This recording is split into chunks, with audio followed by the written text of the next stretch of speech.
Starting. We're live, I think. So, hello everybody. I've just got a lag here because I'm watching it on my screen and checking to see what everyone else is seeing, and we're 60 seconds ahead. So we've got a buffer. I can't mute anyone or bleep anyone out, but we've got a 60-second buffer, so that's good. So hello everybody, welcome to this Black Ops testing webinar. You have got myself, Alan Richardson, we've got James Lyndsay, we've got Steve Green, and we've got Tony Bruce. Look at that, that was almost professional. So what we're going to do is we are going to show you the results of testing the JS sequence diagrams. So I think James is going to start us off with a demo of JS sequence diagrams. Remember, the whole point of this session is not necessarily the bugs we found, but the approach that we did to testing, the tools we used, how we thought about it. So I'm going to pass over to James. So JS sequence diagram is in common with most of the things we test. It's an open source tool. It's a little open source tool. It sits on a web page which I've got up in front of me. If you want to play along, type in JS sequence diagrams, Google will find it for you. I can't be bothered to read the whole thing. And it draws pretty pictures from boring text. That's what it does. It specifically draws a UML diagram called sequence diagram. You can see that we've got something up the top here which I can't point at because you can't see me pointing. But it says demo, try editing me below. Well, this is nice, it's all live. So let's try and model this. Let's say that Steve, I found a bug. Now, as I type that, you'll see it's updating it live on the other side. This is nice. So it's what it does is it draws a diagram. That's an SVG diagram, which stands for something vector graphics. That's what this is for. It's for something. Thank you, Steve. So that's what it draws. It draws that. We can give it a title. We can say, I can't spell title. Title. Black Ops, that's lovely. We can say there's another participant, and that participant is Alan. Have I not spelled participant correctly? I've not spelled participant correctly. It's given me a little syntax error up there. That's nice of it. Let's change that to participant now. We've got Alan, who is also a participant. Steve said something. Then Tony. What is it? Note right of Tony. Anyway, we can put these notes on. I need to flip over to my cheat sheet to show you what I'd planned. My cheat sheet is not where I'd expect it to be. There we are. Note right of, typing into the wrong place. Note right of capital T, Tony, otherwise I'll show you a bug. There we are, that's Tony. Tony's thought of something, and Tony says back to Steve. In fact, why don't we say Tony says to Alan, because Alan's another participant. No, even better, Tony says to James.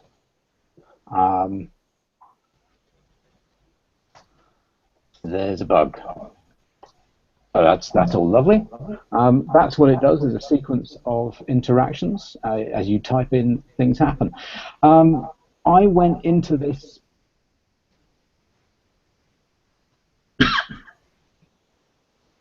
on screen as I often do, wanting to know more about applications than see. There we are. We'll see something I wasn't going to show you for a moment or two. So we'll go here. This is GitHub.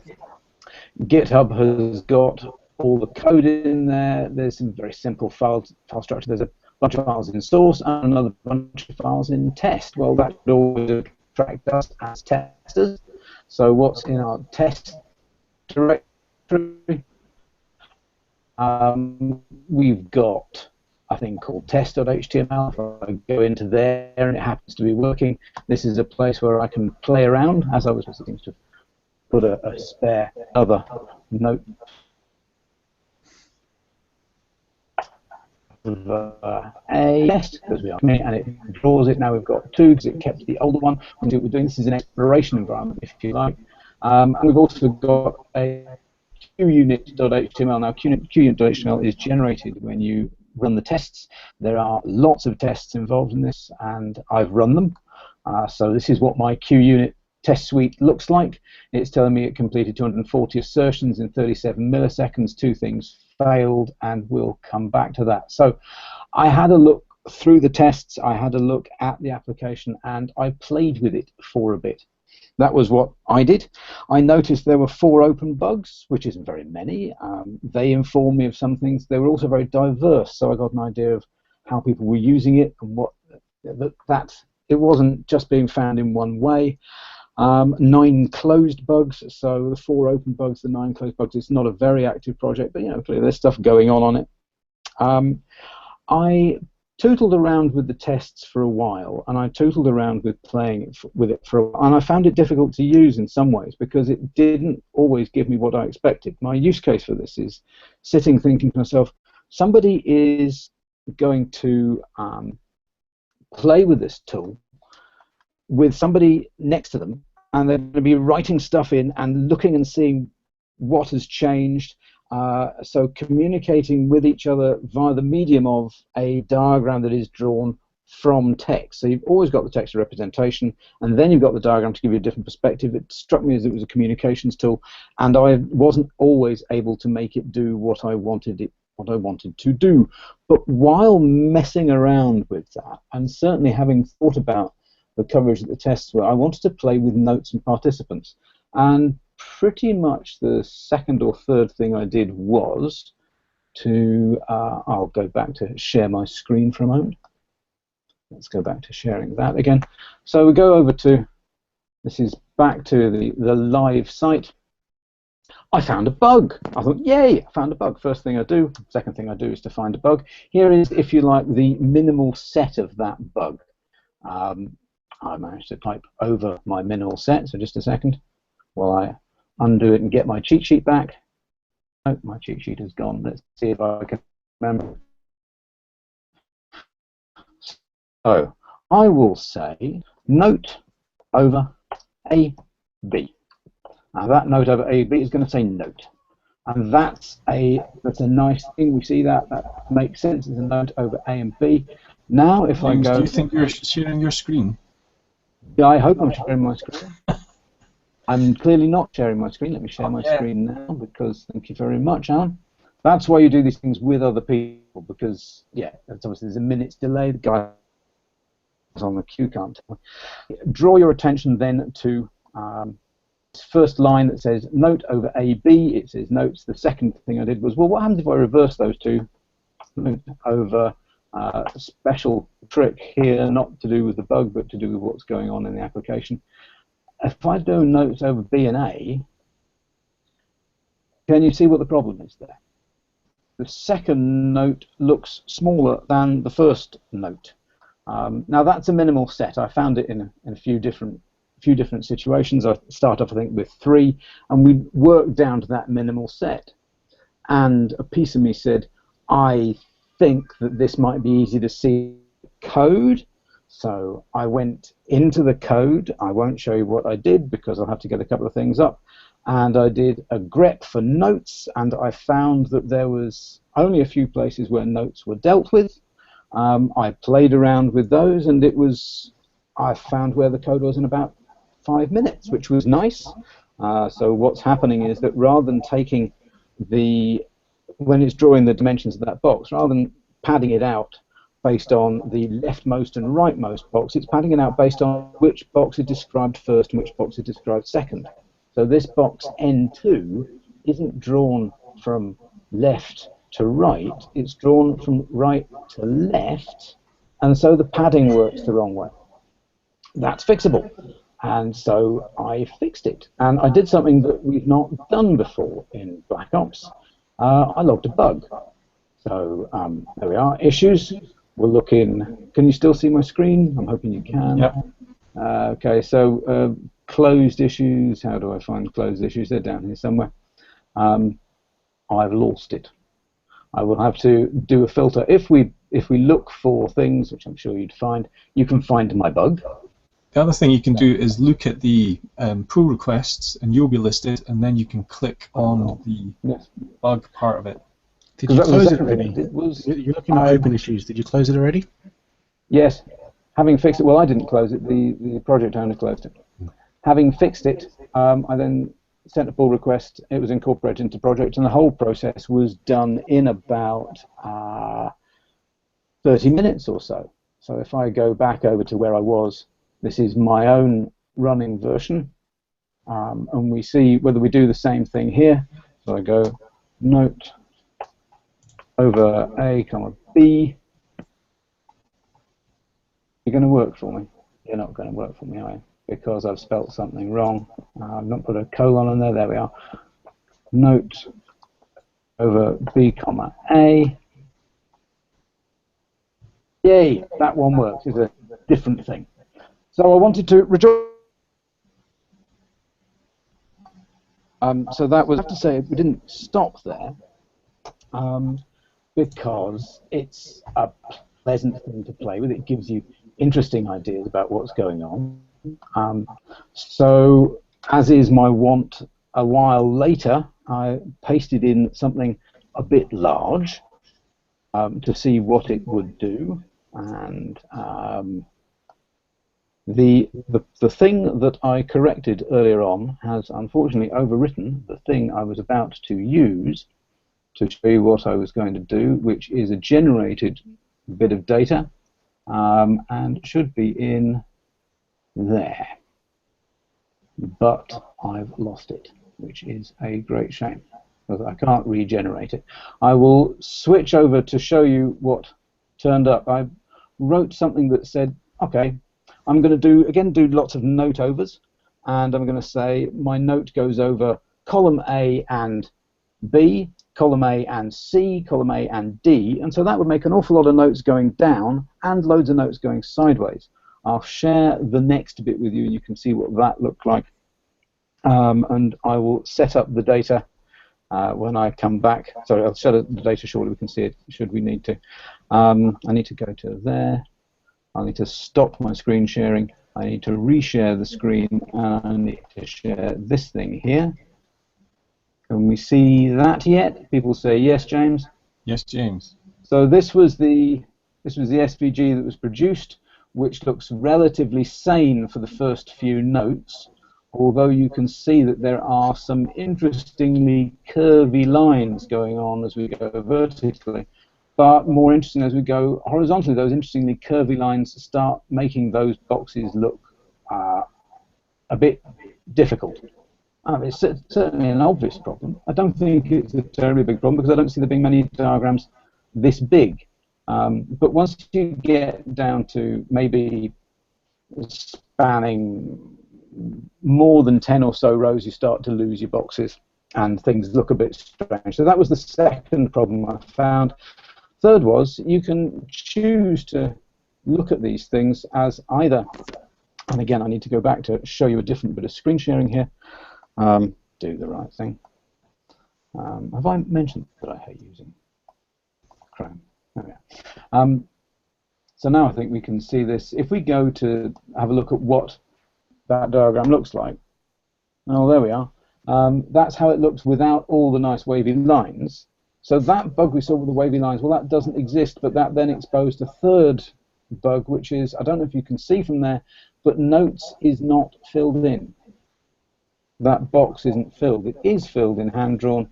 It isn't filled in simple, in those square things, and that gets pretty legible once you get a few things going on. So that was my third bug. So I looked at, I played with it. I looked at this thing called notes. So I tried what I would call an identity test, where you try something that should look the same. It looked different. I raised a bug, raised a pull request. It got fixed. I verified that fix, and all those tests ran again. I looked at very large things and revealed stuff that may or may not be important. And then I tried to do something useful, and at that point I found that white space is a bit important to this tool.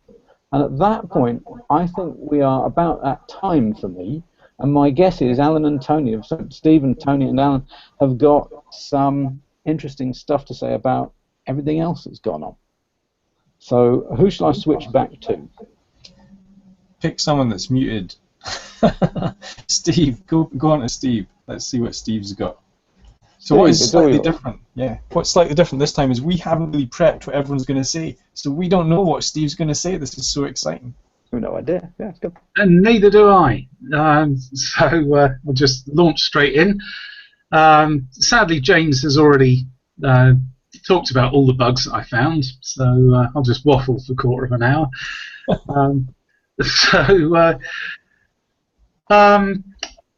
Right, I've never even come across one of these applications before, so I had no idea what a sequence diagram did. So I looked at the website for oracles, things to tell me what it does, how I know if it's doing the right thing, and there were almost none. But there was one useful thing on there, which is this, which hopefully you can see is this, that flow chart that shows you the grammar and all the syntax and so on. So really that was the only oracle I had, and I used that just by going through a happy path to actually learn what the application did. And it turns out it doesn't really do very much at all. It's only got a handful of sort of about 4 basic instructions that you can do and a couple of variants of those. So, having established that, I started with some pretty simple stuff. Started with a case sensitivity, and that showed that actor names and alias names are case sensitive, which James already alluded to. Then spent some time looking at symbols and to see what are the permitted symbols in all the different places. And that threw up a few issues. And I thought I was onto really one very nice bug that had quite a bad effect. And it turns out I completely misdiagnosed it, which is something that happens quite a lot in the real world too. But I didn't misdiagnose it once. I misdiagnosed it about 3 times before I actually nailed it. And when I got to the bottom of it, it turns out to be an apparently useless edge case that's probably caused by Alan's test page that he built. I'll show it to you anyway, because there were 2 interesting things about it. Actually, I'll show you on the test page itself if I can find out where another 5 part of that.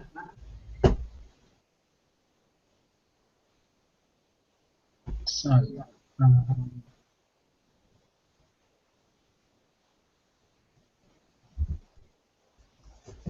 just going to so this test page that Steve's looking for is a little tool that I wrote to help make the interactive testing of the JSequence diagram library a little bit more visible for testers.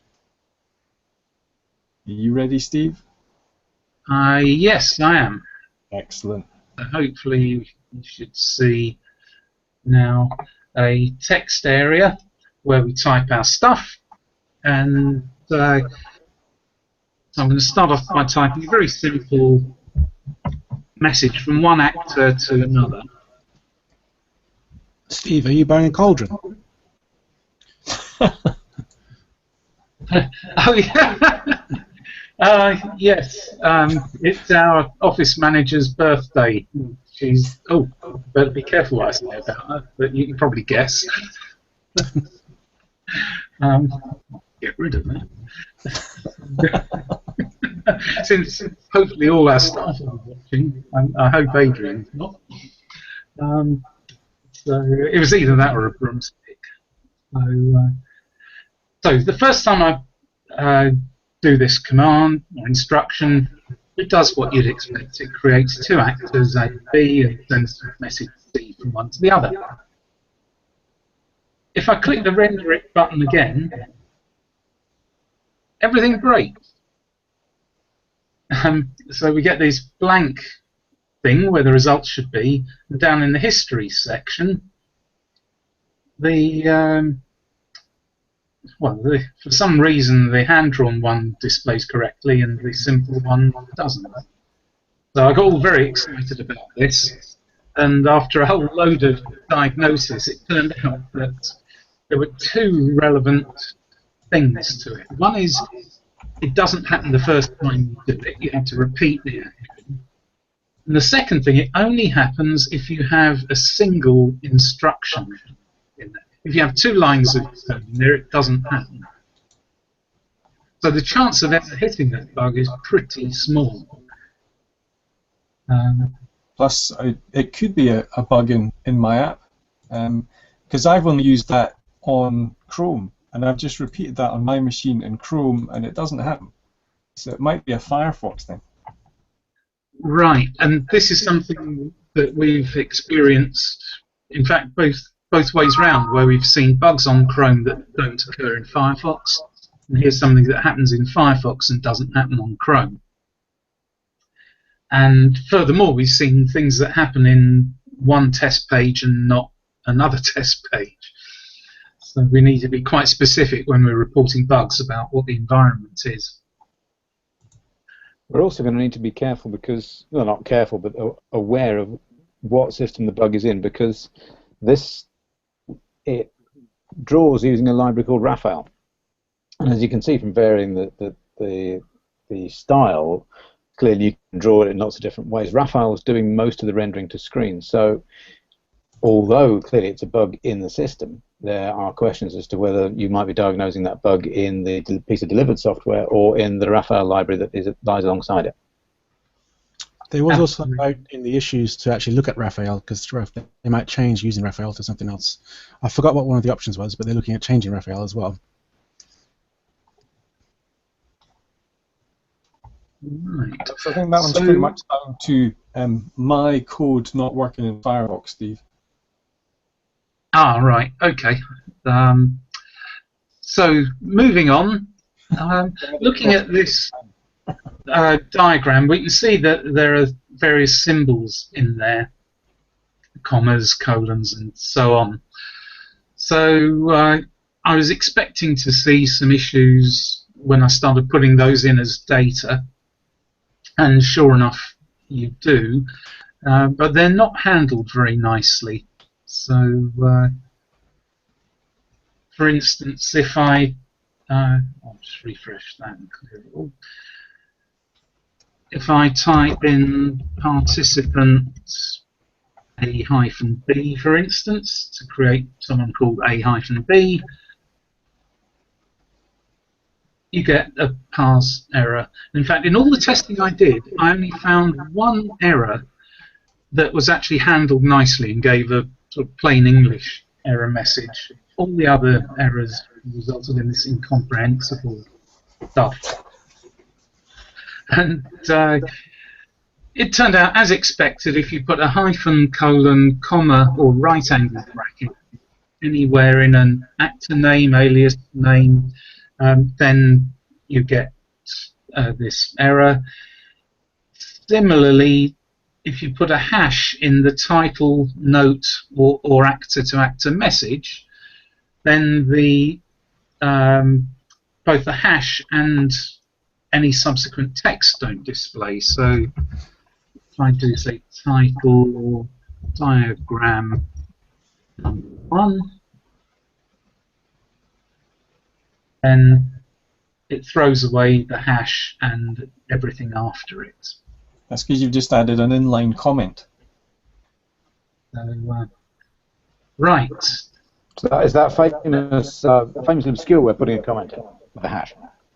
So that makes sense. But nowhere is it explained that that's what you've done. There was something in the grammar list about, I remember seeing something about a hash in there. Possibly buried somewhere away, but for a user, there's nothing in the UI that tells you that's what you've done. Yeah, a lot of the text you have to. If you look at the examples that are on the demo page, that's pretty much where you see the kind of rules for building it up. But you're right, hashes doesn't appear in the grammar, diagram. It appears in the grammar source code, but not in the grammar diagram, I think. Right. So that was pretty much it for symbols. Then I noticed while familiarising that you don't need to declare your actors. I don't even understand why they bother letting you, but because they just get created when you need them. And so I So you can checked change the order. around. Sorry? So you can change the order, I think. In terms of when I was mucking around with my ones, the only way I could get the order to change is to put the participants in the right order to start. Because I might want a less complex sequence diagram, or for the left to mean one thing and the right to mean something else. So that was the only way I could find of doing that. Otherwise, it depends on who speaks first, or who communicates first, which may not be what you want. Right. So yeah, that's in terms of the use of it. That's the only use I could find of those participants at that point. Unless you're kind of putting in placeholders of this person's not speaking, but needs to be in some way engaged. Well, this object is not speaking. This is engaged. I'll mute myself again now. Bye. Right. So that got me thinking about checking all the different places that you use an actor and checking that they got created automatically, and they did. It didn't throw any bugs up. Then I looked at character sets and didn't do much in there, but the brief tests I did suggest that the simple version supports everything: ASCII, extended ASCII, and Unicode, and the handwritten version doesn't support Unicode, because any Unicode characters just get left blank. So Steve, which again is probably down to the library. So what's interesting about the simple versus the hand-drawn with the special characters is that the hand-drawn character set actually has a lot of those characters in it, but they don't get rendered or passed through. So somewhere in the chain it's getting lost. But in theory, that character set should handle them. Ah, right. Next, I looked at duplicate names, because one of the things I like to do whenever I'm testing anything that has sort of supposedly unique entities is to try and create two entities with the same name and bugger the system up. So I had a go at that, and that did reveal a little bug, not the worst bug in the world, but if I create participant using the alias thing, so if I create participant A as B, then participant B as C. See, I render that. It only creates one of them, and you don't get any error message. And it just basically throws away the second instruction. Not the worst thing in the world, but it shouldn't do that. What else did we do? Names. Right. It looks like that's all I did. I could have sworn I did more than that, but all the evidence suggested that I didn't. So, over to Tony. Okay, so I started with exploring the app and the GitHub and looking for stuff to test. I've not scanned in what I wrote down because it's well written down, but I was looking at things like why would you use jQuery over the diagram class, which was listed in the GitHub. Same for underscore or IO dash. I was thinking about whether or not mucking about with your browser settings would affect this app. And I kept going through that, and then I realized I was taking it far too seriously, and I stopped doing that, and I just started playing with the app. I'm going to try and screen share.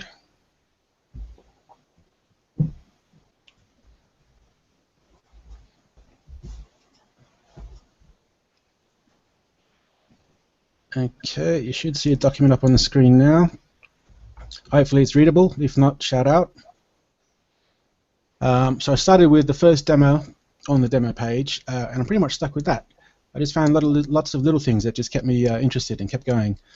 So if you compare the first screenshot there with the first screenshot, well, not the first screenshot, the first demo, you can see that you can duplicate it by adding little extra things in there. So the first one, I've put a note up there, I added the greater than, or less than, sorry, I did the left arrow really, and just removed one symbol as well, and that completely mucks up the thing.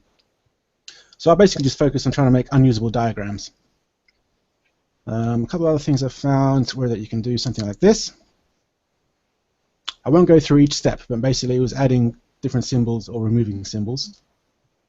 Again, that's the first demo still. You can see that's pretty much unusable. Well, unless you wanted to like that on purpose.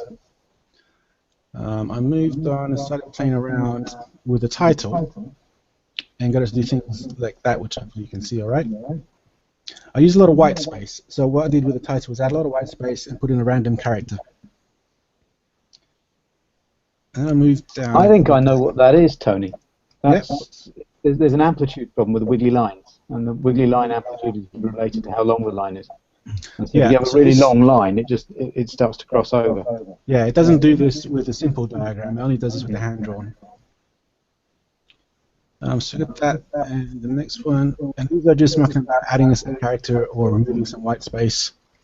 I then got it to do a giant, lovely curve, which was quite fun.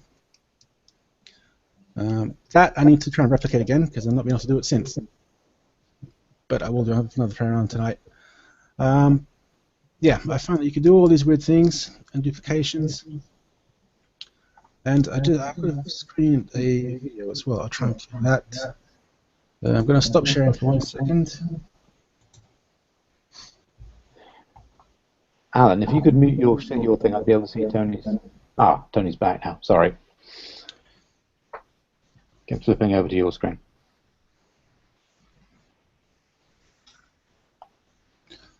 So, sorry, my second screen is kind of behind my laptop. Right. Let me share this again. Just pick it up and, bring it around to the front of the laptop. That's the way to share the screen. Okay, so I found that by changing the title, well, actually, sorry, by removing the character from the title and adding the same one back in again, you could actually change the diagram completely. And you'll get newly drawn lines, and they're all changed slightly, actually.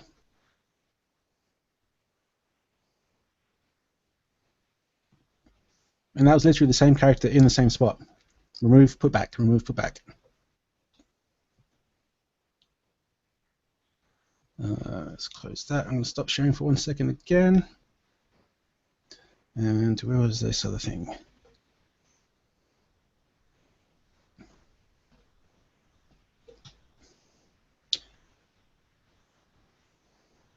And so just to quickly show the differences between the diagrams.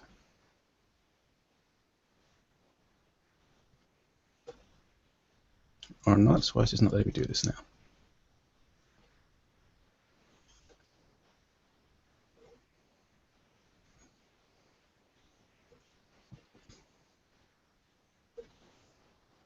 Okay, so just to demo it quickly.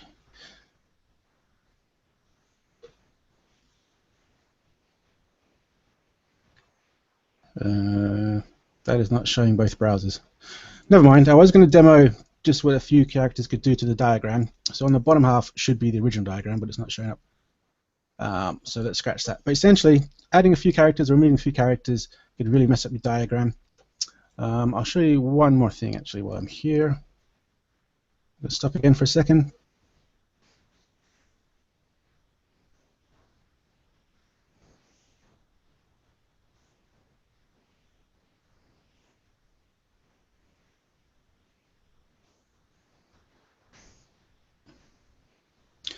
And when you do all those big giant white spaces, you then get an error with trying to save this SVG.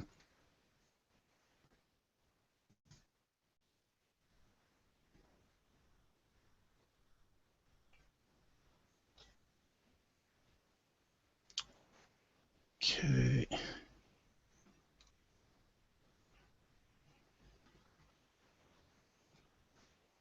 Interestingly enough, it is case sensitive on the demo. It doesn't seem to be case sensitive on your version, Alan. I don't know if you took that out or if it's just different build. Which bit do you think is not case sensitive? I'm sure that when Steve did it on your app, he used, I think he wrote title in, it was in lowercase. Yeah, title can be any combination. The actual commands can be any combination of uppercase, lowercase. It's the actor names, the significant names that are case sensitive. Okay.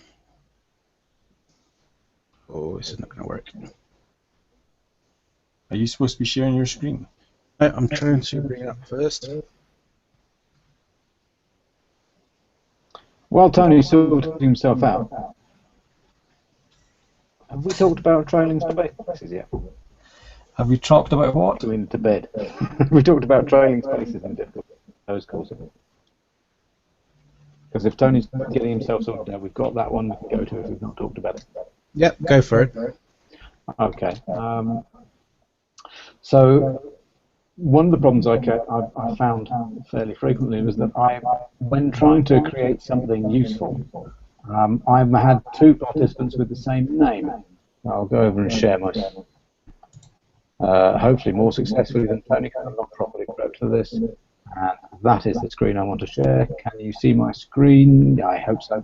Now you'll notice I've got participant A and participant A, and there's only one participant A there, and that's like, if I put a space after, oh, don't do that. I put a space after participant A here, I suddenly have two participant A's. And that caused me many problems, because it would also happen if we've got A says to B and then B says to C. Well, if I put a space after B, I now get 2B. I found that very difficult to work with as I was typing things in, because my instinct is to put a space after everything, but actually not everything. So I ended up with masses of duplicate columns. So that was, whereas it's not necessarily a bug per se, it was a frustration. So I thought, if anyone's got screen share. How are you doing with your screen share, Tony? Not one time if you can go. All right, well, let's come back to Tony. I'll carry on with this stuff. So let me screen share here. All right, so I didn't really do anything extreme or changing big lengths or anything. I was basically trying to see the scope of what it is. I mean, I kind of grew up building parsers and interpreters, so I'm kind of used to these parsing diagrams and things like that. And so one of the things I did was I created a single diagram that had all the different paths through the grammar. And you can see there's a red line going through here. And that red line is because that was the only part of the grammar that I could find an actual bug with. So if I jump back to Chrome here, so this is also a very similar example to the one that James had. So what you can see here is we've got a participant, actor A, and actor A is talking to actor B. But you can also see that the diagram over here has got two actor A's because of this participant. Now you can see that there is no extra character after any of this. So there are no strange characters in here. So this is a bug in here, but what we discovered is when we were looking around that this doesn't happen in Firefox. So here's the same thing in Firefox. There's no spaces, but we've got a properly drawn diagram. Now the first thing that I thought when I was looking at the demo page was, you know, this editor is pretty complicated. This editor is in JavaScript. What we're actually testing is a JavaScript library. Right? It might look like what we're testing is a GUI application, but we're not. JSSequencediagram is a library. So it is called by these diagrams. So one of the things I wanted to try and do when I'm using the library is figure out how can I bypass the GUI. So I don't know how many people would normally do this when they're testing something like this, but because we're in a page, and because we've got all the JavaScript loaded, we've already got everything we need in here to allow us to use this library directly. So if I type in a command, or if I copy and paste a command, because I've got this pre-ready, so hopefully you can see what I've typed in there is diagram parse, then the diagram text, and then I'm saying to draw the SVG into this. So this is basically me using the JavaScript that is already loaded in order to create a diagram on the screen. So we can, if we want, try and recreate the error that we're seeing up here. If I put this into the code, participant actor A with a new line, actor A to B. So if this is a Chrome bug, we should expect to see two actor A's in this diagram. But we don't. We see the actor A and actor B as we'd expect. So what that tells me is we've actually got some sort of interaction between the editor and the library, but it's something that only happens in Chrome. Now, I didn't do a lot of investigation into this, but I'm just going to show you one more thing, because I think this is actually a line ending bug. But if I go into the sources here, you can see that I've conveniently added a breakpoint. I'm assuming, or I'm not assuming, I'm hoping that if you are testing a JavaScript application in the real world, that you do learn a little bit of JavaScript and you do learn how to use the JavaScript debuggers, right? Because it will save your life in some way. So if I just make a change here, I'm not actually going to make a change. All I'm going to do is paste the same thing over in order to trigger the rendering, and then come down. So I'm breakpointed on the point at which the code says, I want you to take the text out of the editor and pass it into the diagram. So what I'm going to do is in the console here, take the text out of the editor. Now that looks pretty close to what we've typed in. Now I don't know if there's an easy way in JavaScript to show me what the line endings and things are, but if I get a length of that, I can see that it's 35. If I jump over to Firefox and do the same thing, and hopefully I've got the breakpoint in here. Let's try and see. So if I trigger the rendering, nope, we've lost the breakpoint. So let's try and find it.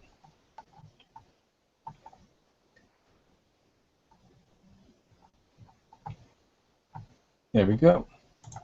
So if I set a breakpoint on this line again, why didn't it render? What have I done wrong? Okay, I've done something wrong. So let's skip this. However, so I'm just going to tell you that the sneaky thing, in Firefox, when we do that line length, instead of coming up 35, it comes up 34. So there's some sort of strange line ending extra character in the Chrome version on Windows, is what I think is happening there. But one of the things I was concerned about was that risk of the GUI giving us an issue integrating with the library, which is why I created this, which is a version of the editor that comes with the application.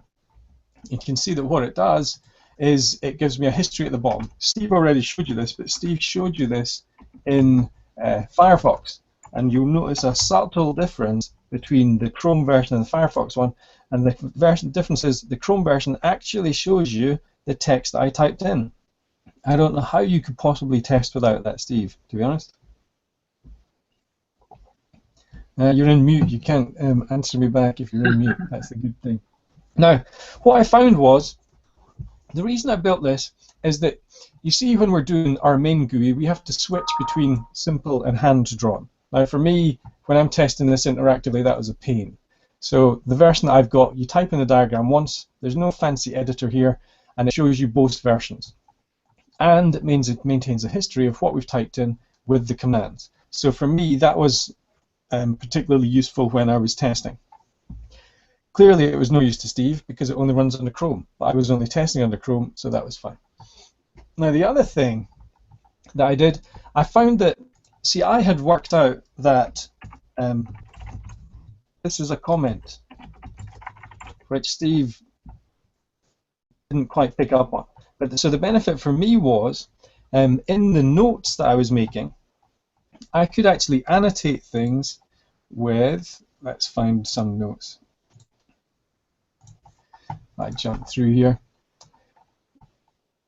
You can see that in some of the issues that I've written, I've actually been able to document them in the diagram itself. I use text to diagram or text to document systems quite a lot. And what I'm used to doing is adding metadata into my diagram. Right, so here's this diagram represents this issue here. Here's the code that will trigger the issue. I've used the title to explain what's going on so that I'm using the features in the application to document itself. And then I'm putting metadata in as comments. Now, I do this quite a lot. You can see I've even done this in my Evernote notes. Right, all the notes that I've made here are in Markdown, but I've added screenshots. When I copy and paste this document into a system that will convert Markdown into PDF so I can release it, none of these diagrams will be here, because these diagrams are for my information for when I'm scanning through. So this for me is metadata that I've added in. And you'll find this all over the place with the stuff that I've written. So the other tool that I wrote to help me is, you can see that I created a whole bunch of examples for each of the issues or tests that I was doing. Now, one of the risks that I identified early was cross-browser. I thought there might well be cross-browser issues in here because it's JavaScript. So I wanted a way of not having to manually repeat the testing all the time, but I didn't want to go to the whole hog of actually trying to automate it. So what I did was I created a very simple page, or a fairly simple page, where I can add all my examples in the source code, and when this page loads, it will actually go through the code that I've written and render all the diagrams for it so that I can check.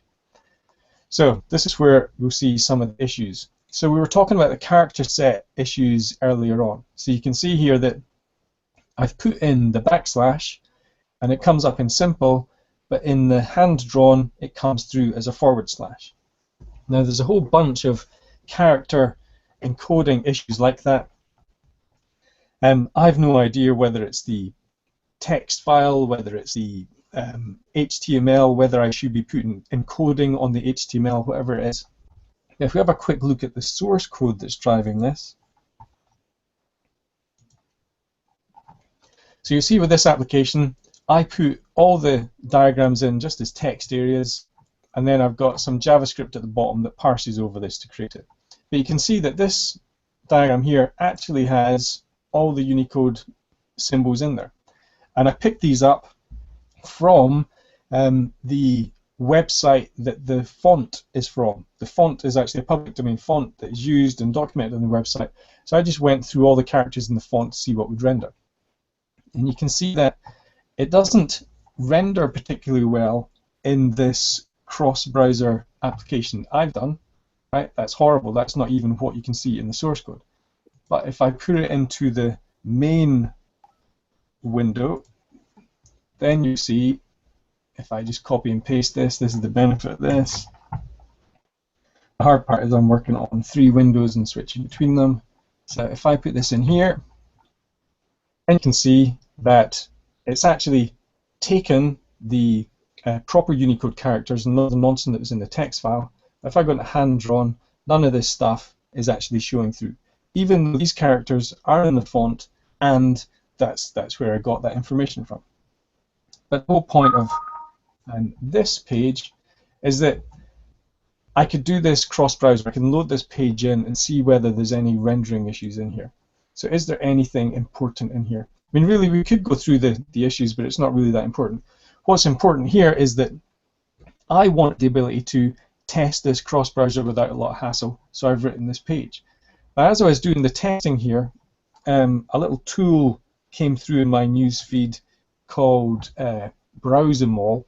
I don't normally trust these type of tools. What this tool does, it's on Windows, it's Windows only. It has all these browsers in here, all the rendering engines and JavaScript engines. So when I switch over to do it, it's actually using that, the components of that browser. It's not the full browser, but it's the embedded version.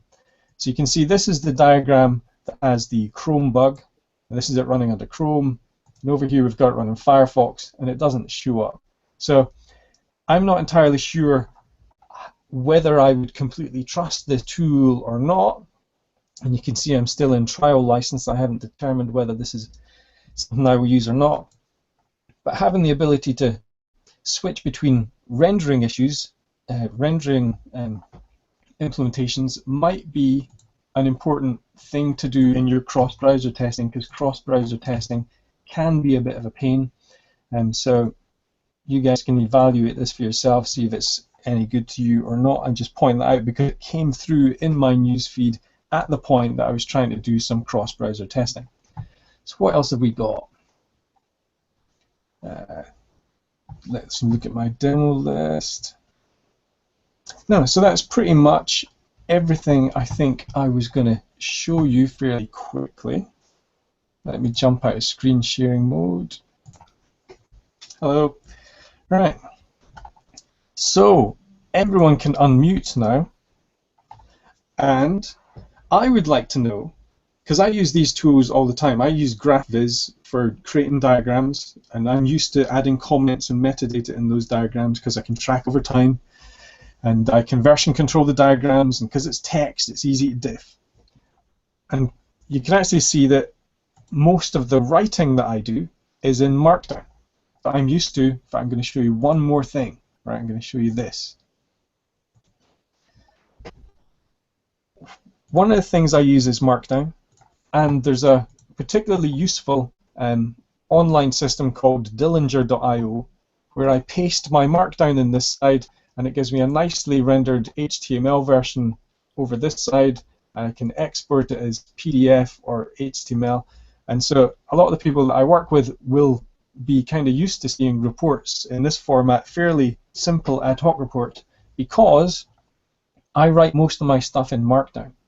Because it's easy to generate, it's easy to version control, it's easy to diff, it's easy to generate reports out of.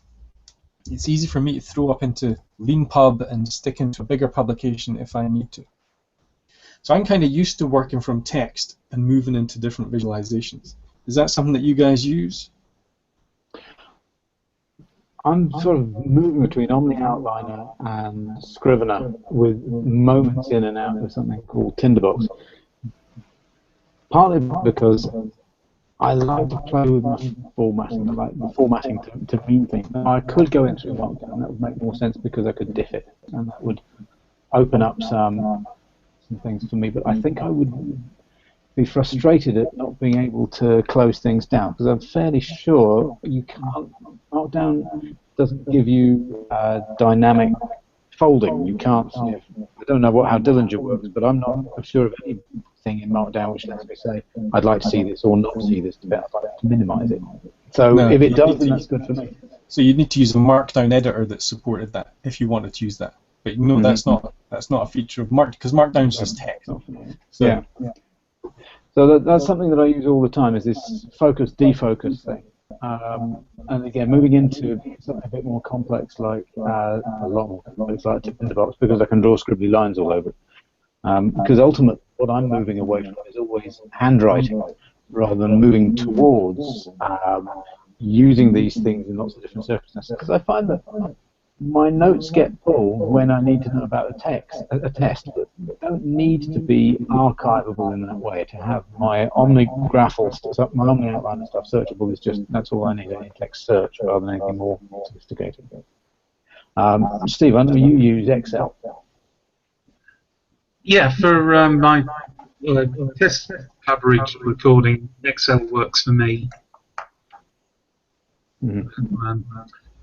I just got told I was a dinosaur by a client who is in love with test case management tools.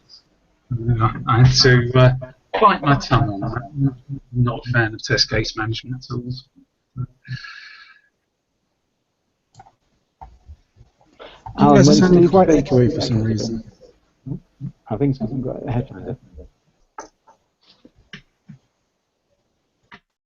Sorry, Tony.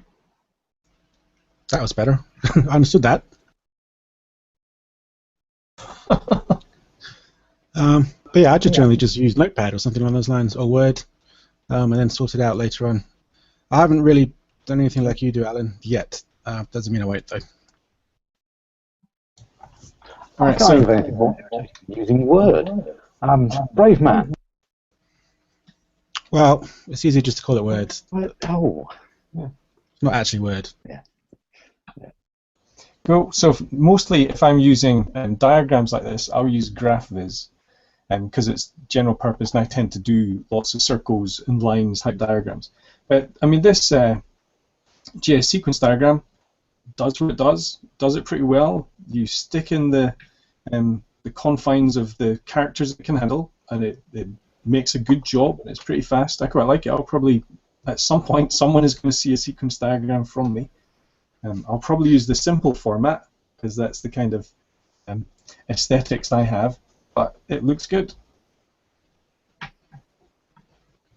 I rather like the wiggly line because it gives you a randomness to it that lets people change it. There's a tool called SketchUp, which I use for 3D stuff, which is similar.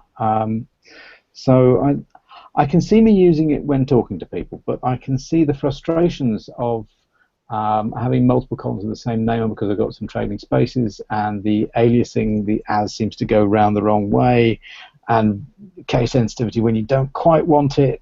Those things wound me up as I was using it, and I think if I was using it collaboratively, I'd have to use it with somebody who was forgiving of me and my frustrations.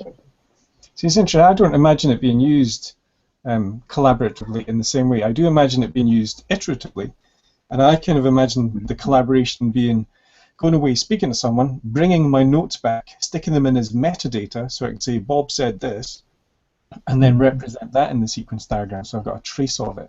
But I can't imagine sitting down and using it with someone, but it might happen. That might be how people use it.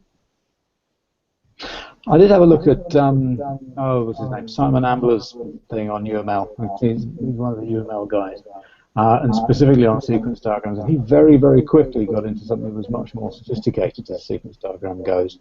And certainly when I've looked into, very briefly, how one decomposes a sequence diagram into a test, or check from the diagram mechanically going through it, this would seem like it would be useful, but then actually it doesn't necessarily offer the kind of finessing that seems useful to the people who talk about it. So it's being used all much for formal modeling. It's an informal modeling tool, and I like that.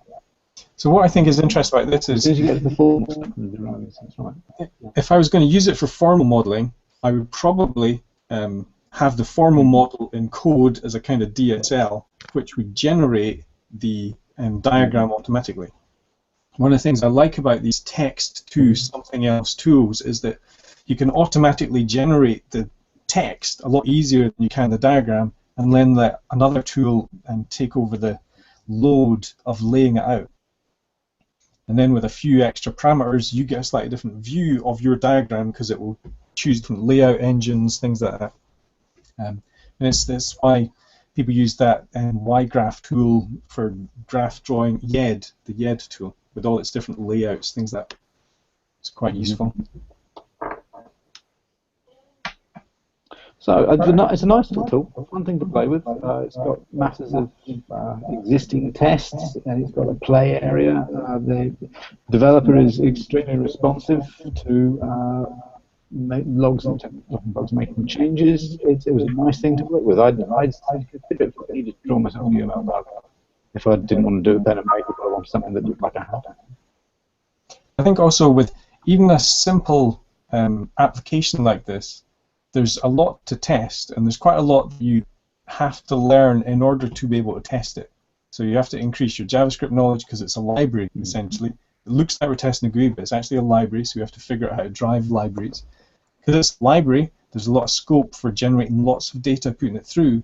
The hard part is checking the results, right? It's very easy to check the results in the SVG in simple form, but checking the results in SVG in the hand-drawn one would be a nightmare because it's all just vectors and splines. You mentioned, James, that it has an internal representation before it sends it off to Raphael. So that's probably where you have to check your actual results. That's where what they've got in the test suite is a little handler that says things like, let's say, is the notes box over the column for a particular participant? So it's just basically a bounce check. And those are written as handlers that QUnit then uses. So yes, that's the point at which it's done. It's not looking at the render at all. It's looking at what gets sent to render, which might well be one of the reasons why we see that funny wiggly line bug, because maybe the render's not been looked at with the big things, with long lines in the same way as it would have been easy to look at. It's good the positions are right, but the wiggly line perhaps been misparameterized. Yep, and the hand-drawn one in particular is very hard to test. Yeah. But I find it very interesting. It was useful. It's good to see a very simple parser. And what I like about it is even though the parser isn't completely perfect under all respects, and it doesn't let you use all the characters and the names and whatever else, if you stick to its limits, it does a nice, good set of diagrams. I mean, I came up with a fairly complicated one during the testing of it, which is probably as complicated as I was probably want to get in the real world. That's your diagram of all paths, isn't it? Yeah, but you can see, because it's on Chrome, it does have the bug. So over here I've got two of them. But if this was on Firefox, this would work fine. What I liked is your first demo of it, James, showing the interaction between the people. Then I can almost see it being done collaboratively. If you're communicating with someone you're working with, that you're trying to understand the system, they're explaining it to you, and you've got it visually happening on the screen. That might work really well. It makes it very nice to think, when you're looking, oh, hang on, I need another participant.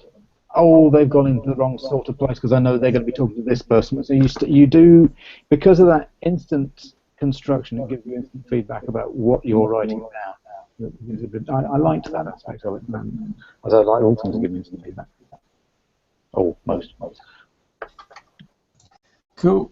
So we're heading up to the 9 o'clock time, which means we've been on for an hour.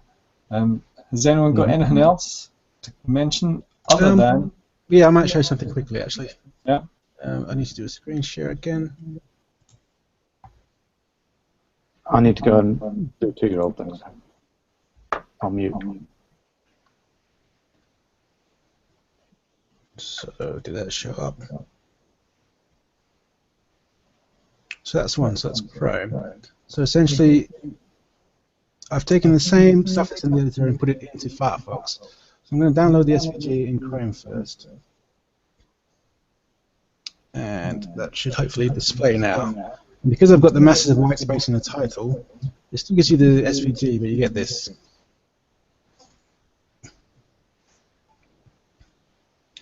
And then if you try to do the same thing in Firefox, that's not switched over. Why is that not switched over? I'm going to stop for a second.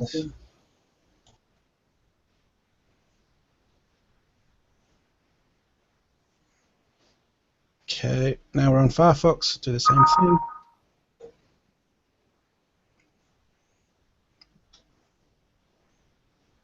That's not displaying the diagram. Excellent. I'm going to stop again for a second.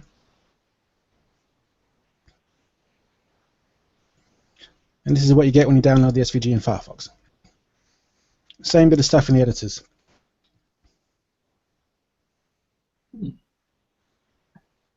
Which is quite good. And if you do the right combination in the editor, you will actually get an error. You won't actually get the SVG will download, but you'll not be able to open it up at all. That was it. I just thought it was interesting. Thought I'd share that. I'll just show you one last little thing that I just found while I was playing around.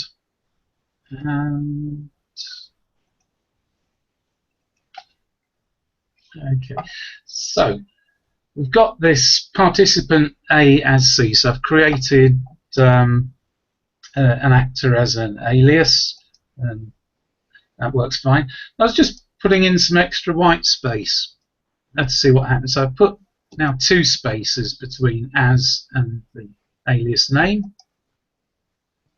and it treats that now as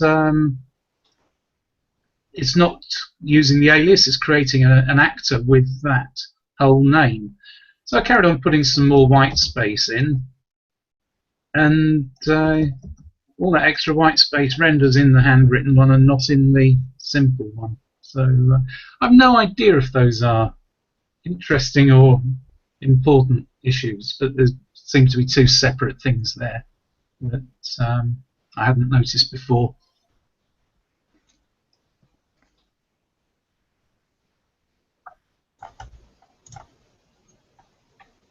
Cool. So, anything else? We should probably mention September, but I'll leave that to you as the host. Yes. So everybody remember, we are having a face-to-face workshop in September in London.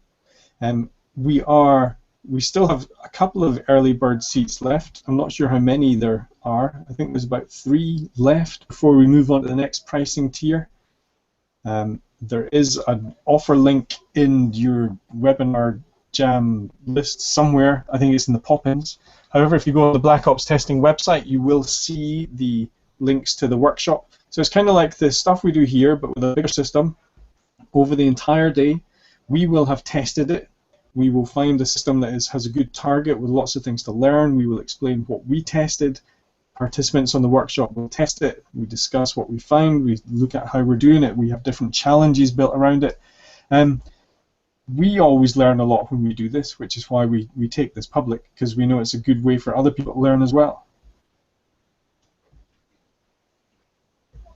I think with that, we are probably done.